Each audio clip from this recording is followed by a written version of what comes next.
कहे कहा चला जाता, आग लगी में लोग हल्ला मचाए कर, दौड़ा गांव वाले, दौड़ा भैया आवा, बाहर आवा भैया आवा, तमाम लोग दौड़े फलाने के आग लगी बा।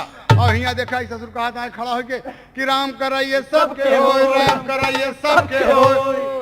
गांव वाले सोचे ले ले बल्टी गगरा जिक्र जो समा में ले चला जाता। अब सोच रहे हैं कि बताओ ससुर खड़ा होके मनावत बा कहीं आवे का कहे राम कराइए सबके हो। जहाँ आग लगी रहा है खींच के 3-4 झापड़ मारे, इतना तमाचा ला गिर गया सार।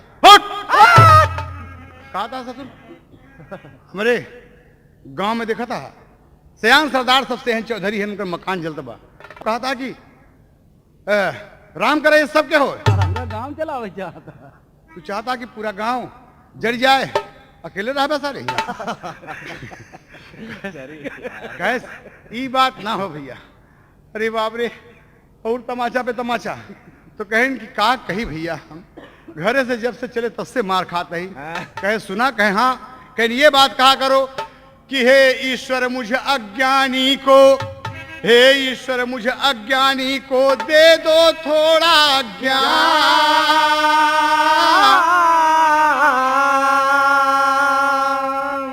देश मेरा खुशहाल रहे और सबका हो कल्याण। यही बोलो कि ईश्वर सबको खुशी रखे। बस भाई साहब यही बोलबे करब हम।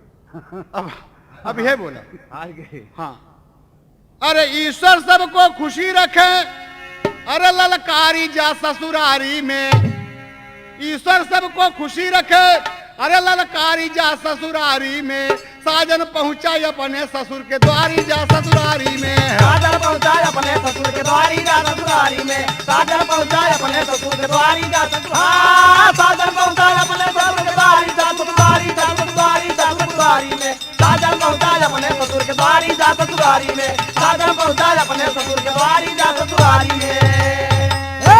कहना क्या हुआ बाबूजी? अरे ससुरु का प्रणाम के सासू के पैया लागी हो, सरहा सड़वाइन लख के अरे बड़ी जोर से आगी हो। देखा था क्या ये पप्पा मेहमान आवत हैं, मेहमान आए गए। अरे बाप रे, देख एकदम सब खुशी हो गए। हदी पदी सब देखा रहे निहारी जा ससुरारी में, अरे हदी पदी सब रहे देख नहीं निहारी जा ससुरारी में, और छोटका सार बगल में गाऊ सवारी जा ससुरारी में, छोटका सार बगल में गाऊ सवारी जा ससुरारी में, छोटका सार बगल में गाऊ सवारी जा ससुरारी, हाँ छोटका सार बगल में गाऊ सवारी जा ससुरारी, जा ससुरारी, जा ससुरारी में, छोटका सार बगल में गाऊ सवारी जा ससुरारी में, छोटका सार बगल में गाऊ सवारी जा ससुरारी में। हाँ देखे बैठ गया बड़े प्रेम के साथ, कुशल क्षेम पूछा गया। और ये तने में छोटकी सढ़ुआइन लइले से गुड़यऊ लाई हो, हमारे शर्म के मारा साजन एक एक लाई रहा चबाई हो। से कि आवत की बुढ़ा कह रहा कि ससुरारी में शर्म करे चाहिए। तो सोचन की जल्दी ली चबाबे तो लोग कहीं की बहुत भुखाना है काने मान, एक एक लाई चबाए। और बुढ़वा देखे थे उसके ससुर, साला बहुत मूर्ख है। अरे साजन का अब जतना रहा निहारी जा ससुरारी में, अरे साजन का अब जतना रहा निहारी जा ससुरारी में, और उठ के बुढ़ाऊ एक तमाचा मारी जा ससुरारी में, बुढ़ाऊ एक तमाचा मारी जा ससुरारी में, उठ के बुढ़ाऊ एक तमाचा मारी जा ससुरारी, उठ के बुढ़ाऊ एक तमाचा जा ससुरारी, जा ससुरारी, जा ससुरारी में, उठ के बुढ़ाऊ एक तमाचा जा ससुरारी में, उठ के बुढ़ाऊ एक तमाचा जा ससुरारी में, एक तमाचा मारा ससुर नहीं तो। अरे बाबा, अरे बाबा काहे मारा ये? कही लाई बे ये लाई अगर ऐसे एक एक लाई चबाबे तो रात बीत जाई न चुके। एका मुठी मुठी भर फाका फाका भर मानी चबा से जल्दी खत्म हो जाता लाई। कहन बाबा भूल हो गए, बहुत भूल हो गई बाबा। हम सोचा कि कुछ शर्म लिहाज से अरे कहीं जल्दी चबा जाए उसके बाद का काम करता है? ठंडी का महीना है बाबा, बढ़िया अलाव जला दिए कौड़ा और कहे आवा मेहमान तापा। यो जाड़ा का मारा कापत बा, एक ही तज लगत है। कहना क्या है यहाँ? वो एक लड़का बा, गोर गोर के पातर, जौनी ओरी की जाए उसका मेहरबान देखते ही रहा। और उसे कहा थी कहीं हिमुरावा हिमुरावा कहा तो कहा थी, अरे पतरकू काहे जदुइया डारा, पतरकू काहे जदुइया डारा, पतरकू काहे जदुइया डारा। अरे जियत जिनगिया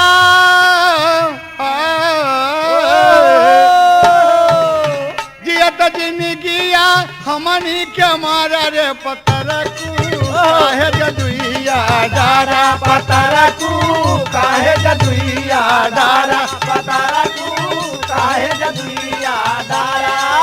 जियत जिनगिया हमनी के मारा, जियत जिनगिया हमनी के मारा हो पतरकू काहे जदुइया डारा, पतरकू काहे जदुइया डारा।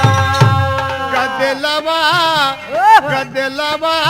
थर थर कांपन लागा, गदलवा थर थर कांपन लागा, गदलवा थर थर कांपन लागा।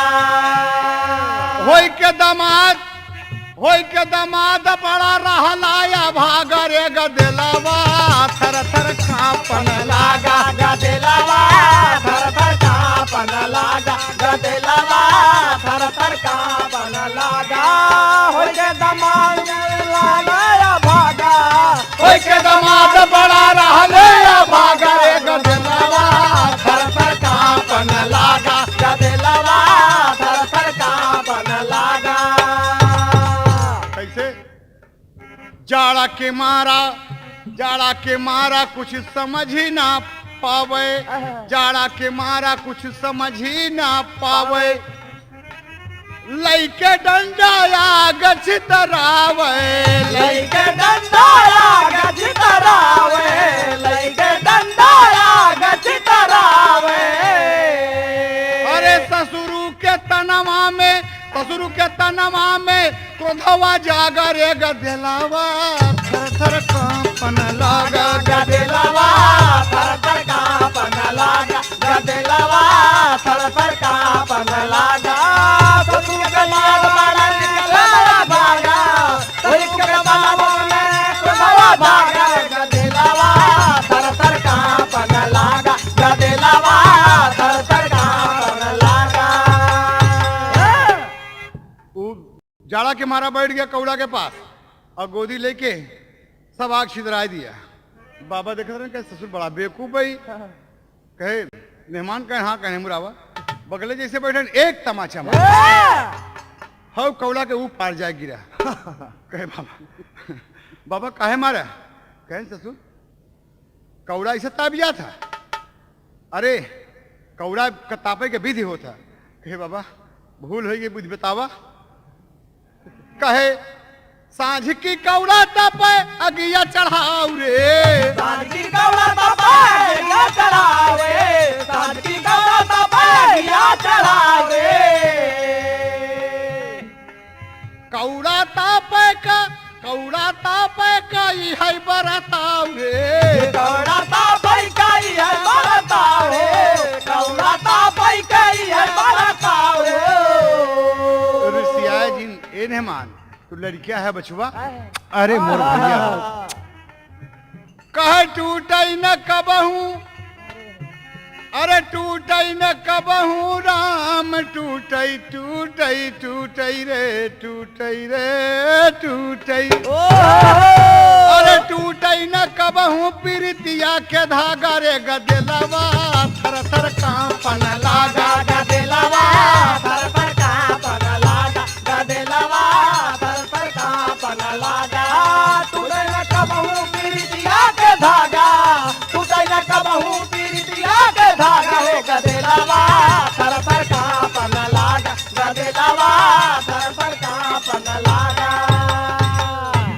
बचवा शाम की जब अलाव तापे लगे तो ऊपर आगे चढ़ावे, आगे बनी रहे, खाए पी के आवा खूब बढ़िया तापा कर। अरे बाबा भूल गए, आज जान पाए कि हम आज जान पाए बाबा। तब तक भोजन बन गया, भोजन के लिए बुलाया गया। तो सोचे कि ससुरारी में वो आदमी कहे कि शर्म के मारा खाए चाहिए और जल्दी खाए ले चाहिए, कम ही खाए चाहिए। बढ़िया बढ़िया भोजन बना हुआ है सब, दाल चावल सब्जी रोटी रायता चटनी अचार सब कुछ बना हुआ है कि आज मेहमान आए हैं। वो सोचे कि जल्दी करेंगे बन, नहीं तो कहीं की मेहमान बहुत पेटहा हैं। उस सब एक थाली में सब उड़ेल लिए और शान के एकदम लाख खाए। बाबा कहन कि मेहमान नहीं बुरावा, ये कौन खवाई खाता है? कहन बाबा बस खाता एक तमाचा मेरे और थाली छितराई गए। कहन ससुरी खाना का नाश कर जाए तू, इतनी बढ़िया बढ़िया सब्जी रायता चटनी अचार, अरे बाप रे सिरका सब रखा, दही दूध, और तू सब एक में। कहन बाबा भूल हुई। कहन सब बारी बारी से स्वाद लेके खाना खाए चाहिए। कहे जा सोवा, सोए रात के लेटने बेचारू। कहन की अब अगर मार खाए तो गाल न रहे, अब मर जाए, अब गाल न रहे। और एक बाद बाबूजी सवेरा हो गया, नित्य क्रिया से फुर्सत पाए, कौड़ा के लगे बैठ गए बड़े प्रेम से।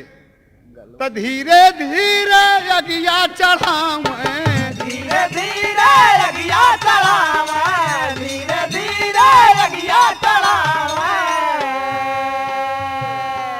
बाबा मनई मन बहुगरिया हुए, बाबा मनई मना बहुगरिया हुए, बाबा मनई मना बहुगरिया हुए। अरे बाटई दामाद ससुर पागल या भागा गदलवा, थर थर कांपन लागा गदलवा, थर थर कांपन लागा गदलवा, थर थर कांपन लागा। होके दामाद बड़ा कूदाया भागा गदलवा, थर थर कांपन लागा गदलवा, थर थर कांपन लागा। कोई बात नहीं बाबूजी। अब बाबा तो बताएं कि शाम की कौड़ा चढ़ावे चाहिए, और कौड़ा के लगे जब बैठा तापे के बड़े हो बढ़िया कर रहा है। और करे बाद का होता वो गोदी लेके और गोदी लेके चढ़ा रहा है। बाबा देखत देखत नहीं बढ़ता, एक तमाचा मारे कि ससुर कौड़ा ऐसे ताबियात है।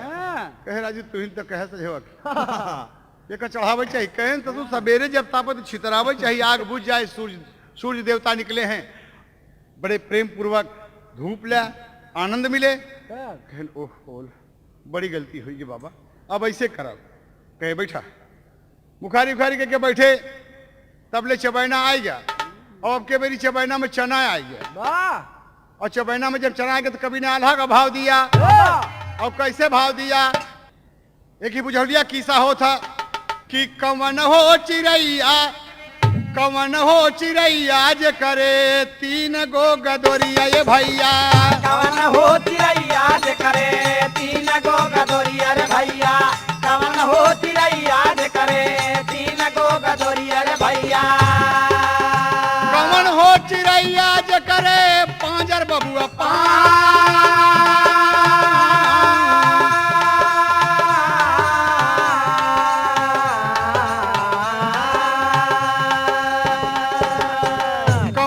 चिड़ैया जे करे 36 करे जवा ये भैया। कवन हो चिड़ैया जे करे 36 करे जवा रे भैया, कवन हो चिड़ैया जे करे 36 करे जवा रे भैया। कवन हो चिड़ैया जे करे 72 बबुआ।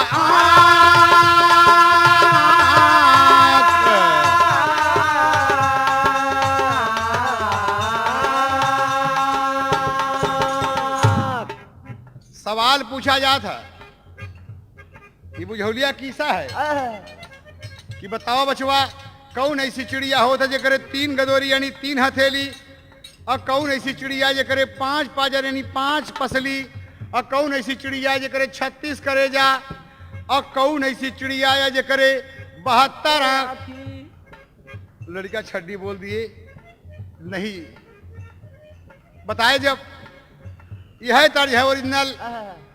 हिया का होता बाबूजी, लड़का बड़े प्रेम से बैठा बा, का कहा था कि ढकवा चिड़ैया के तीन गदोरिया ये भैया यह जवाब है यानी छिउल जेके टेसू कहते भैया ए खचिया चिड़ैया के पंजरिया होला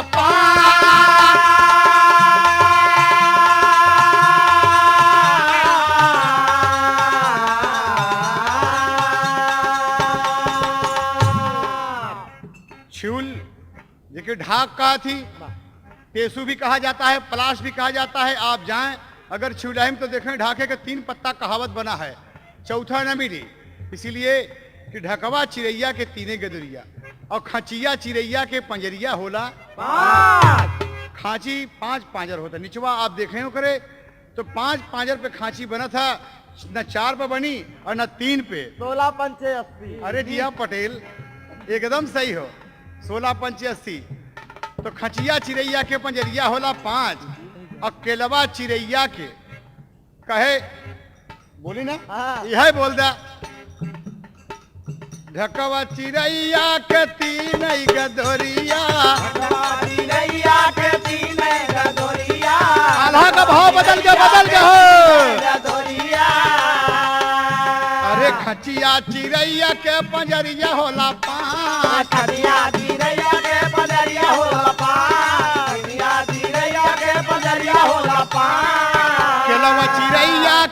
केलवा चिड़ैया के 36 करे जवा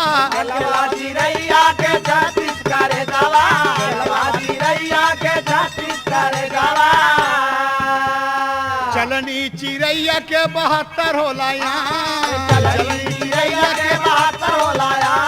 चलनी चिड़ैया के 72 होला ये आल्हा में भाव रहा। लेकिन शुरू के तर्ज में बाबूजी अरे कई के मुखारी जबकि बैठा ललनवा ये भैया कई के मुखारी जबकि बैठा ललनवा है भैया कई के मुखारी जबकि बैठा ललनवा है भैया आई गचबे नाम में चनवा सुना भा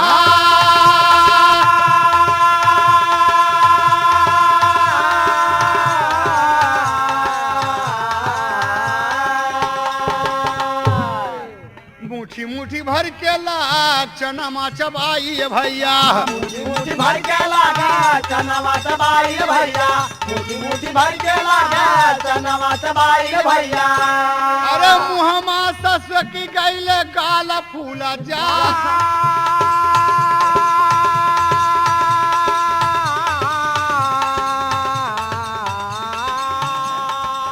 बाबा देखत रहले वो कसहुर भैया बाबा खाता रहले ओ कसहुर भैया बाबा खाता रहले ओ कसहुर भैया अरे बिटिया का हमारे करम फूटी जा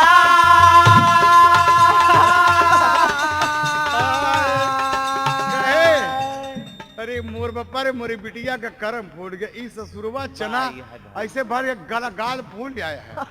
बाबा कह नेमान कह नेमान और घरे गेहूं वहूं बोवा गोवा कह मुंह खोला। बाबा उठे गुस्सा में बाबूजी खींच के तमाचा बाबा मारे गलुकवा खींच के तमाचा बाबा मारे गलुकवा खींच के तमाचा बाबा मारे ना पटा मुहवा का चनवा कुंडैया छितरा मुहवा का चनवा गइल छितरा मुहवा का चनवा गइल छितरा कहे चना ऐसे अरे चना ऐसे दाना का कराजिन निरादर चना ऐसे दाना का कराजिन निरादर चना ऐसे दाना का कराजिन निरादर चना बड़े भाग से बेटुआ मिलाया चना बड़े भाग से बेटुआ मिलाया चना बड़े भाग से बेटुआ मिलाया लड़का कहे कि बाबा कैसे हम करबई लड़का कहे कि बाबा कैसे हम करबई लड़का कहे कि बाबा कैसे हम करबई हमारे करम माता माचा लिखा बा हमारे करम में माता लिखल बा हमारे करम में माता लिखल बा हम कैसे करब हमरे कर्म मत तमाचे ही बा। हाँ, घरे से जब से चले हैं तब से अभी तक तमाचे ही खात है भगवान। हाँ, वह रात में थोड़ बढ़िया सोए, वो पीरा का मारा नहीं सोई पाए। अरे बाबा चबाइनो चबाई में ठोके कहे ई चनाया एक एक ही चबाई चे कहे देख जब एक ही चबाई तो कहती मुठी मुठी चबा, जब मुठी मुठी चबाई तो कहती एक ही चबा। नहीं इसी तरह आई देती। कहने मान सही कहा था प्रेम से बैठा, भोजन वोजन बन जाए खा ले तो जा। इतने में सढ़ुआइन आई गई, सढ़ुआइन आ गई बाबूजी, सढ़ुआइन आ गई और कहा था पानी भर के गगरा के लेके चली जात है। अपने जीजा जी के देखे तो कहा था कि मोरे राम धीरे से गागर उतार लियो, हो जी कहीं लचक न जाए कमरिया। मोरे राम धीरे से गागर उतार लियो, हो जी कहीं लचक न जाए कमरिया। तो मोरे राम धीरे से गागर उतार लिया, हो जी कहीं लचक न जाए कमरिया। ऐसी बेदर्दी के पाले पड़ी हूँ राम, जोड़ा भरा वे गगरिया। ऐसे बेदर्दी के पाले पड़ी हूँ राम, जोड़ा भरा वे गगरिया। गगरिया गगरिया गगरिया मोरे राजा, जोड़ा भरा वे गगरिया। सो मोरे राम, सो मोरे राम धीरे से गागर उतार लियो, ओ जी कहीं लचक जाए कमरिया। मोरे राम धीरे से गागर उतार लिया, हो जी कहीं लचक न जाए कमरिया। तो मोरे राम धीरे से गागर उतार लिया, हो जी कहीं लचक न जाए कमरिया। इतनी बात नहीं, मेहमान देखे कहे सढ़ुआइन तो बड़ी और लब से मुस्कियाए के बतीसी चमका के जो चली गई। तिनकर जीव जो रहा बिल्कुल एकदम आज से लेके अंगा तक खराब हो गया। लेफ्ट से लेकर हाँ ओ बाबा कहा थी का देखा था उम्र हो, कहन कुछ नहीं कुछ नहीं बाबा, ये देखा था गाय वही बांधी यहाँ भैंस वही सब सुघर सुघर यही देखा था। ये का देखा बाबा और कौनो गलत चीज समझा बाबा? कहे नहीं नहीं मेहमान, मेहमान देखा पढ़ाई वढ़ाई कितना किया? कहे हाँ बाबा ये बात नहीं है, एक सब न समझा मतलब।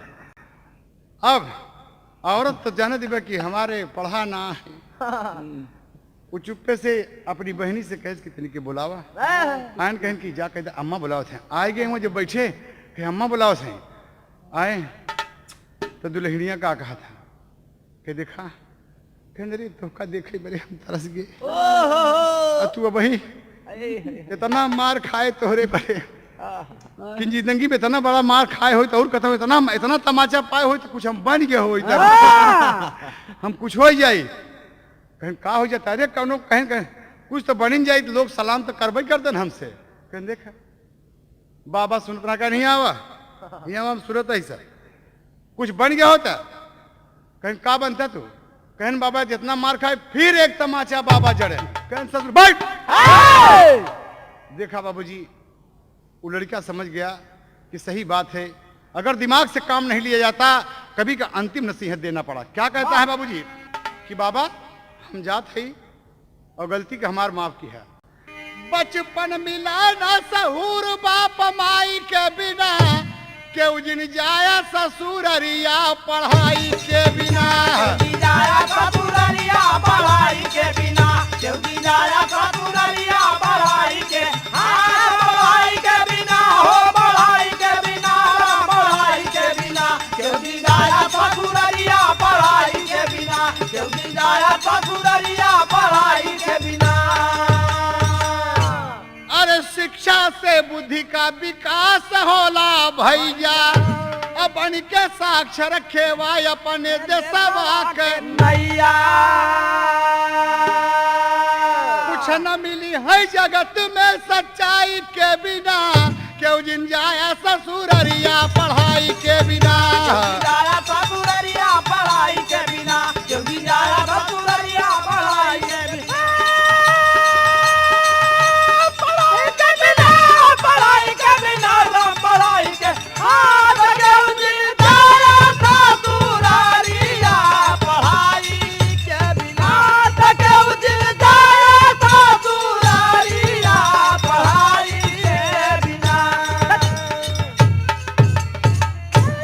इतना ही बात नहीं बानी बाबूजी, और क्या कहना है कि शिक्षा बुद्धि की जननी कहलाती है।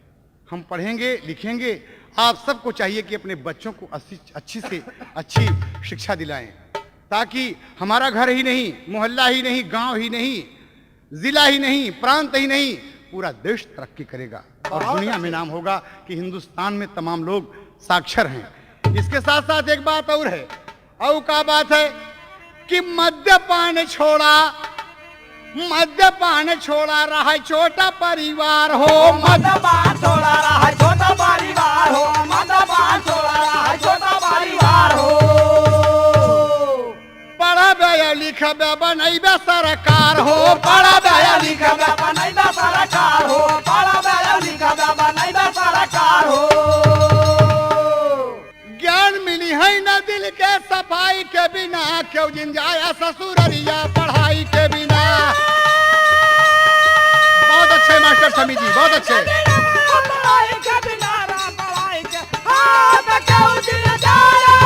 प्रयागराज ये गंगा कैसेट से आप सब वीसीडी पर फजल जुगनू और उनके साथियों से सुनेंगे, साजन चले ससुराल। तो शिक्षा का दर दर ए बाबू जाके करो प्रचार, स्वर्गलोक से चिट्ठी लिख के भेजे राम आधार, तमाचा जब की गाले पे पड़ा। हमारे गुरुजी संदेश कवि का भाव देखिए, बाबू राम आधार जी इस दुनिया में नहीं रहे, लेकिन तमाम लोगों को शिक्षा दिया करते थे कि पढ़ेंगे लिखेंगे, मद्यपान निषेध है, छोटा परिवार हो, प्रदूषण को दूर भगाएं, हम अपने देश को स्वच्छ रखें, दुनिया देखे कि हिंदुस्तान सोने की चिड़िया है, तो सोने की चिड़िया है, ऐसा देश कहीं मिलेगा नहीं। देश की एकता और अखंडता भी हम बरकरार रखें।